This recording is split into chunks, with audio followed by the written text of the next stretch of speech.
So today is an exceptional day. I am so excited to be here with Jen Kirkpatrick, who is VP America's Networking Sales for Cisco.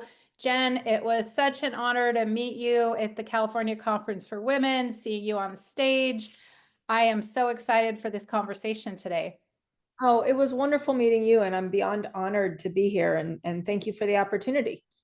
Of course, and we have a very timely topic. We're going to be talking about creating a cohesive culture for large organizations. And I know that that's something that so many are struggling with, at least something that I've been hearing from my clients. So I can't wait to hear you share some of your wisdom.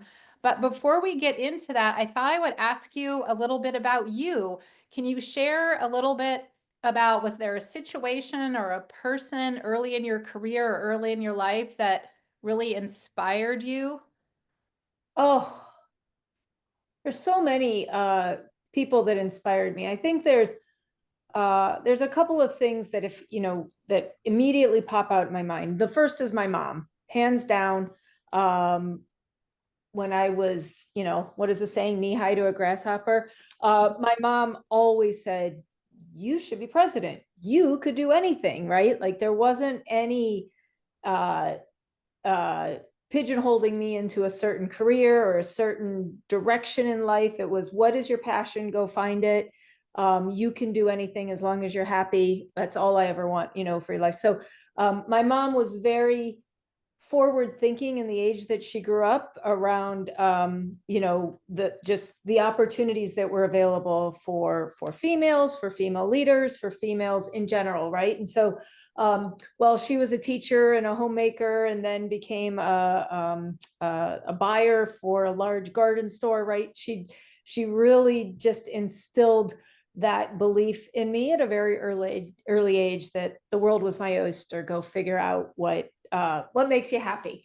And then, to be honest, I think as I got into the career and graduated college and went a totally different path than what I graduated college to do into the technology industry, I read the book by Sheryl Sandberg, right? Her very first book that came out, and just that seat at the table, the confidence, the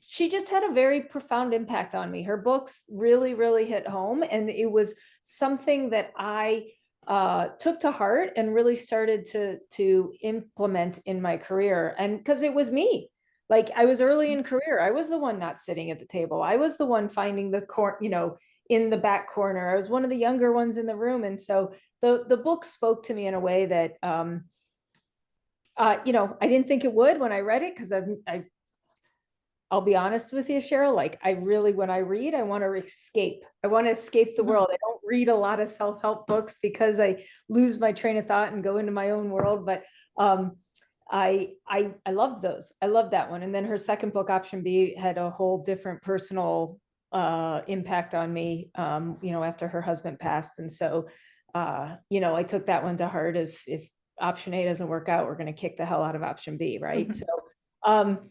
So those were probably two. And I've never met Sheryl, and I've never had the opportunity to tell her, but they had some profound impact on me. Okay, so I'll give a shout out, Cheryl, if you're seeing this. Yeah. Just know, I mean, I guess she knows that her book is impacting many, but so it seems like you had in your DNA the why not me? And then just for the few books that you did choose, it kind of reinforced that. Yeah, 100%. I don't know. I had a brother. I grew up playing flag football and, in the streets with all the guys. I was always the only girl from a very early age in life, because the neighborhood was all full of guys. I had one or two girlfriends that but we were outnumbered by the guys, and we learned to be rough and tough in the neighborhood. I was the all-time quarterback, to be honest, because they didn't want to tackle me, but I was the all-time quarterback. But then as I got into grade school, no, I mean, then you grew your girlfriends, and yeah, so but there's a why not me, right?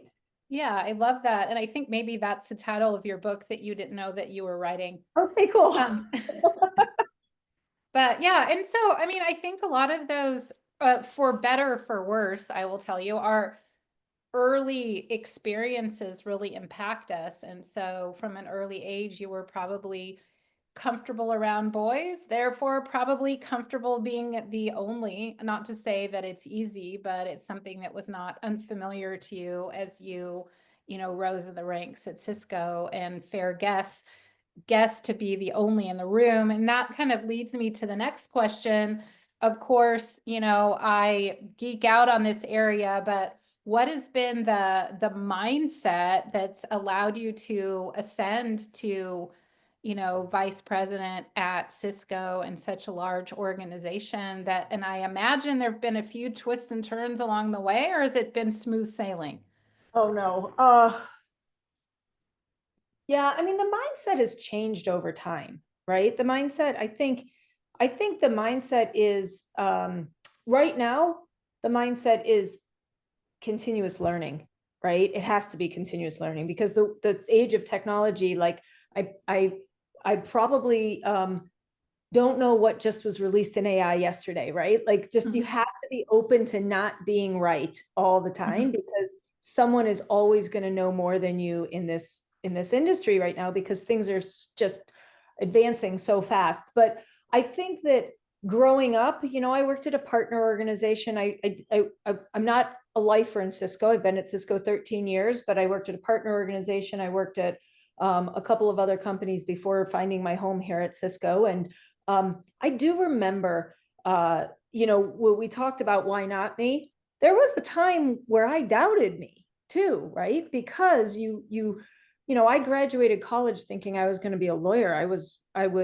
My political science was my major, and I ended up working at a partner organization right after school, and it was mid 90s, late 90s. Y2K was starting to Mhm. become a thing, right? And I know I just aged myself for all the listeners out there, but Y2K was this thing, and technology, they needed help. They were hiring, and so I started thinking, oh, I'm studying for my LSATs in the morning. I'll be a receptionist. I'll do this partner Mhm. thing. But as I became an account manager and I started to actually see customers and be the advisor, what, you know, how I was supposed to advise them on technology.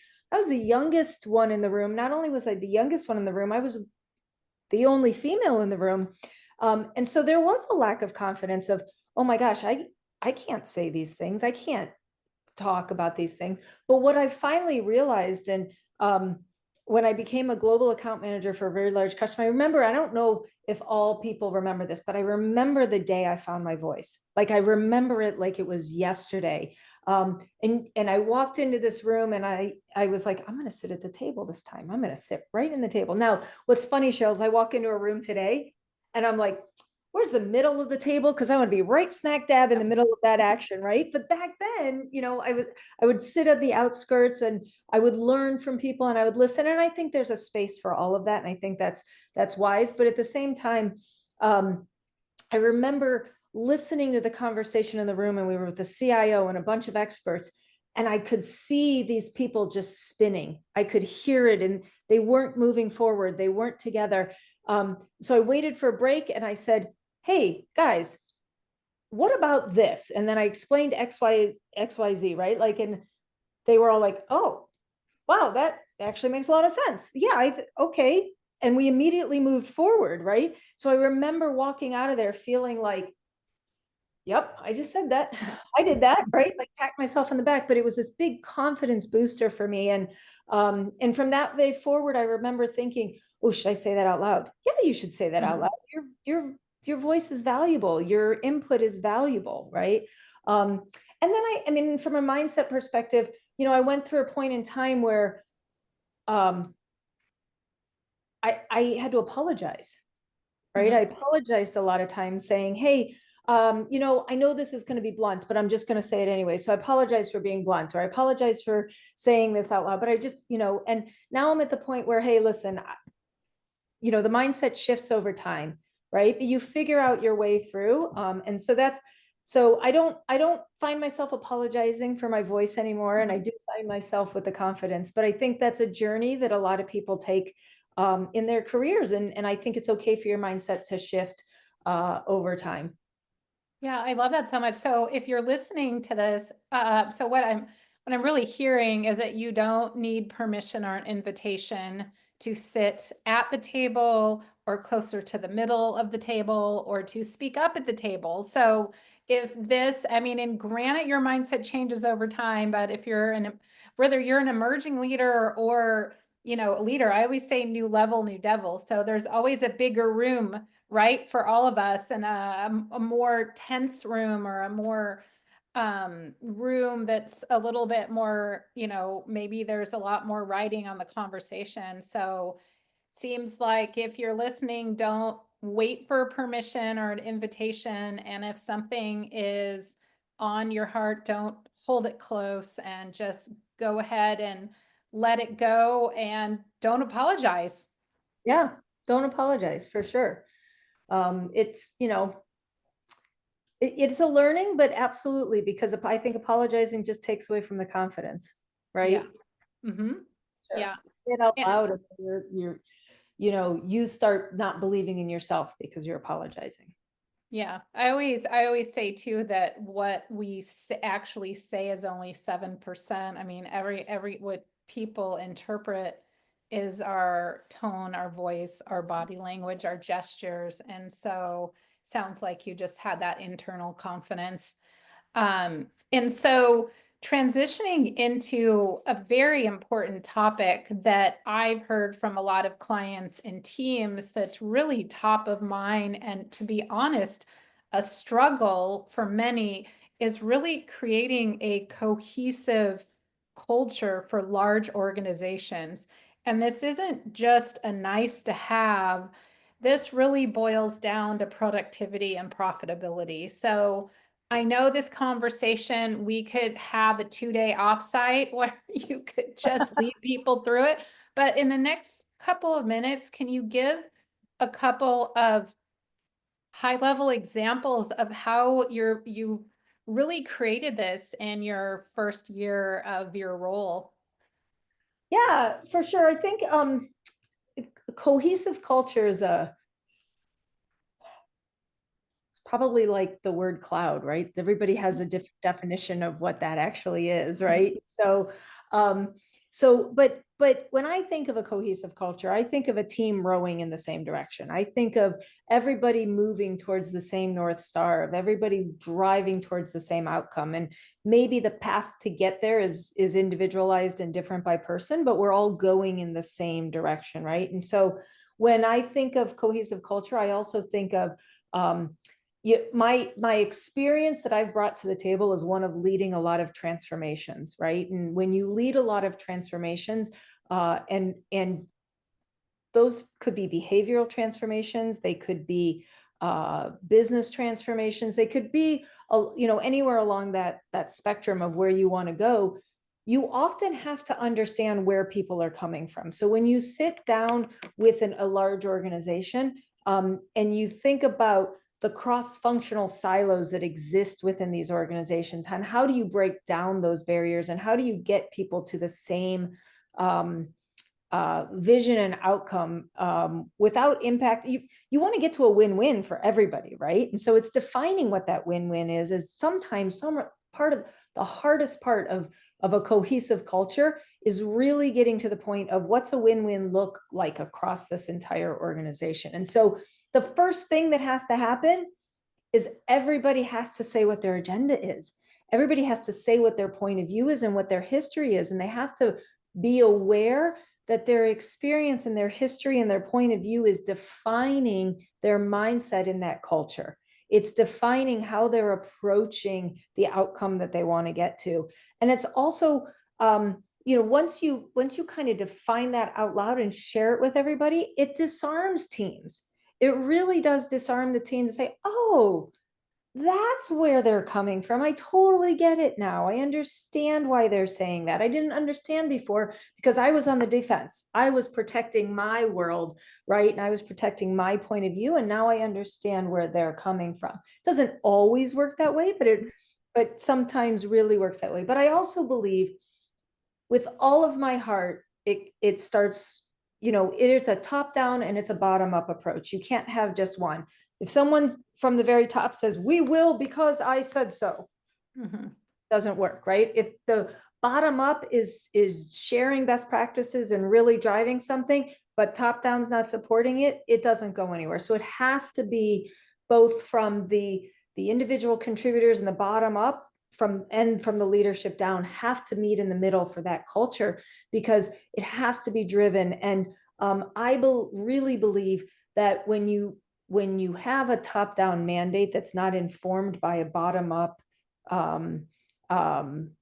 behavior, it's not going to go anywhere. It's not going to succeed, right? And so being able to listen and truly understand what is going to work for the folks that are executing on whatever the culture is you want to drive, right?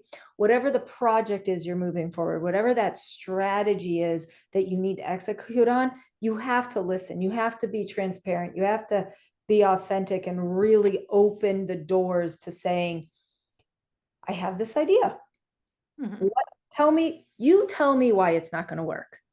Bring it, right? And there's not a lot of people that are willing to say, or that have, can put their ego aside and say, and I think that's a really big driver of success, is to take everybody's egos and leave them at the front door, right? And be able to say, hey, here's the idea.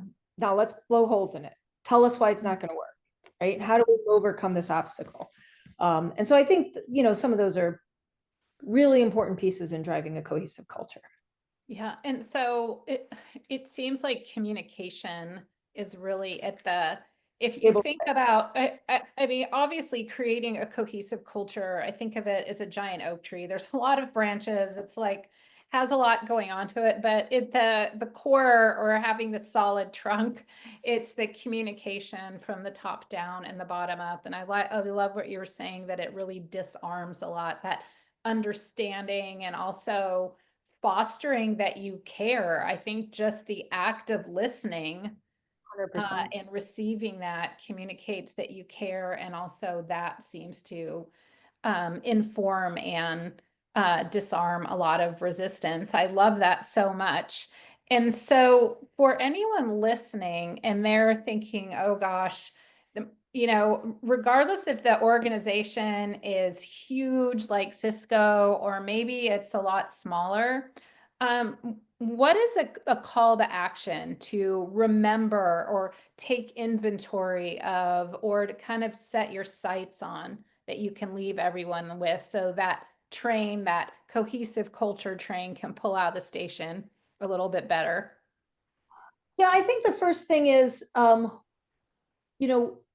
you're in a large organization, there are a lot of silos, whether they're P&L silos, whether it's a business unit and engineering, whether it's sales, whether it's channels. Like there's a lot of agendas out there. And I think the number one thing to know is that you're all working for the same company, right? And you have to remember that at the end, you're all on the same team and you all want that same outcome.